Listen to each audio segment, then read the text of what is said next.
About 2 or 3 years ago, we started to realise that what's really missing from our rotation is a perennial crop for soil building, for grass weed control.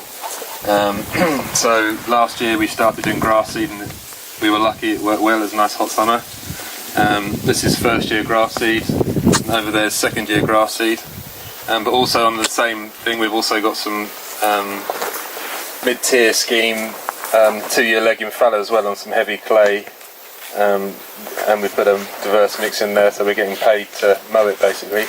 But hopefully coming out of that heavy clay will hopefully be in a good nick and will be on top of the grass weeds. So we're finding so far after 1 year that grass seed seems to be a good crop to get on top of blackgrass and diversify our rotation. And it's there for 2 years, and you dig around in the soil under grass seed, and it's phenomenal, really. Better than any annual crop will ever do. So in terms of soil building, it's constantly growing for 2 years. It seems to be a good addition. If we have a wet harvest, I might not be saying that. I might be cursing grass seed, who knows. It's not in the shed yet.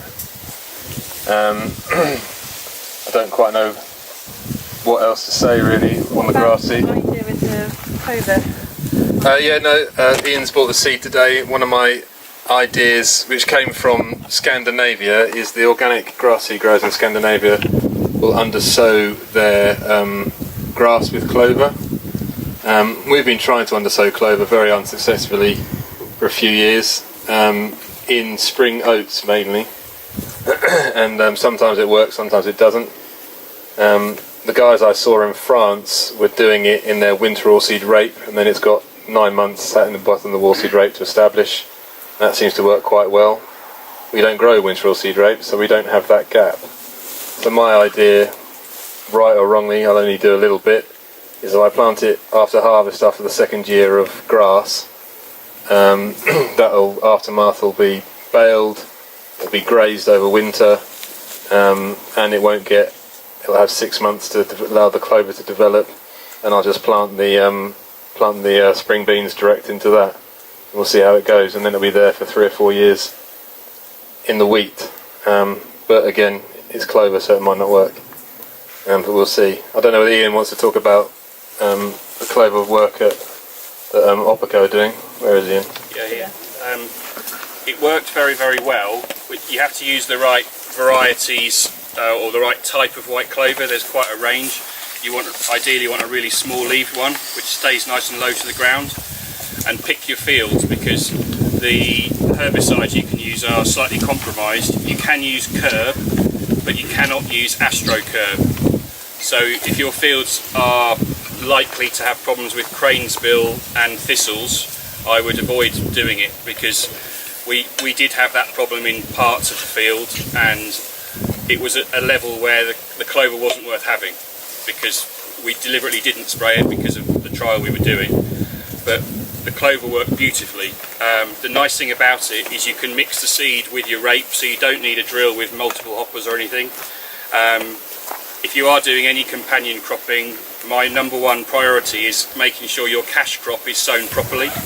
That has to be done right, so you don't want to compromise doing that by putting things in which make that more difficult, or an extra job. So the technology that's coming out in drills now with multiple hoppers is fantastic. It makes doing these things a lot easier. But the nice thing about white clover as a sort of perennial thing that you maybe plant your next cereal into, Berseem clover or something like that to plant with your rape, is that it can be done very easily with any drill, frankly, any standard drill you drill rape with anyway.